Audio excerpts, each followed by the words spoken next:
Hello বন্ধুরা, সবাই কেমন আছো? আশা করি সবাই ভালো আছো। আমরাও ভালো আছি। আমি মাধবী। আমার চ্যানেলে আপনাদের অনেক অনেক স্বাগত। চলুন আজ বানাবো আলুর পরোটা। তার জন্য আলুটা আগে সেদ্ধ করে ভেঙে নিয়েছি। এদিকে পেঁয়াজ, আদা, রসুন, কাঁচা লঙ্কার পেস্ট করে কিছুটা তুলে রাখলাম জল না দিয়ে। এদিকে গ্যাসের মধ্যে ফ্রাই প্যান বসিয়ে সর্ষের তেল দিয়ে দিলাম গোটা জিরে ফোড়ন। তারপর একটা পেঁয়াজ কুচি করে দিয়ে দিলাম। পেঁয়াজটা একটু ভাজা ভাজা হয়ে যাওয়ার পর আদা রসুনটা দিয়ে দিলাম। তারপর একটু ভালো করে নাড়াচাড়া করে একটু ভাজা ভাজা করে নিলাম। যখন কাঁচা গন্ধটা চলে যাবে তখন দিয়ে দেব হলুদ গুঁড়ো, লঙ্কার গুঁড়ো। আবার কিছুক্ষণ নাড়াচাড়া করে দিয়ে দিলাম জোয়ান। তারপর আলুটা দিয়ে পরিমাণ মতো লবণ দিয়ে ভালো করে এবার মিক্স করে নেব।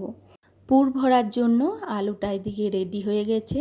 আটাটা আগে থেকেই মেখে রেখেছি। যেভাবে রুটি করার জন্য আটা মাখাই সেইভাবেই আটাটা মেখে রেখেছি। এবার একটা লিচি কেটে নিলাম হাতের তালুতে গোল করে ঘুরিয়ে। তারপর ভিতরে পুর ভরার জন্য দু হাতের আঙুল দিয়ে চেপে চেপে একটু গর্ত করে নিলাম।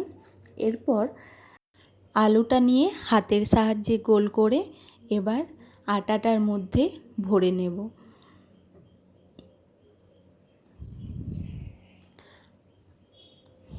দেখুন আটাটার মধ্যে ভরে এবার আটাটা আমি ভালো করে মুঞ্জিয়ে নেব।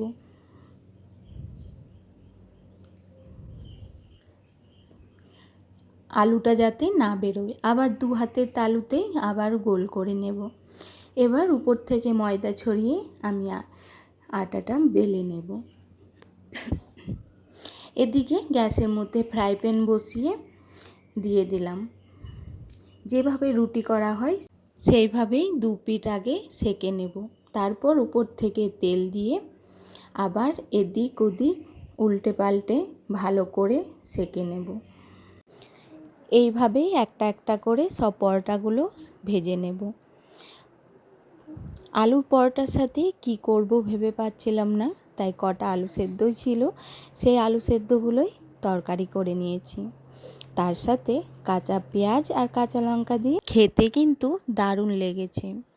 আপনাদের কার কার পছন্দ আলুর পরোটা অবশ্যই জানাবেন। আমাদের বাড়িতে দুই ছেলে মেয়ে কিন্তু খুবই মজা করে খেয়েছে। পরোটাগুলো যেমন দেখতে হয়েছে সেরকম খেতেও হয়েছে নরম। তার সাথে ভেতরে আলুর পুরটা পুরোটাই ছড়িয়ে গেছে। পুরো পরোটাটার মধ্যে আলুর পুরটা পুরো ভর্তি ভর্তি হয়ে আছে।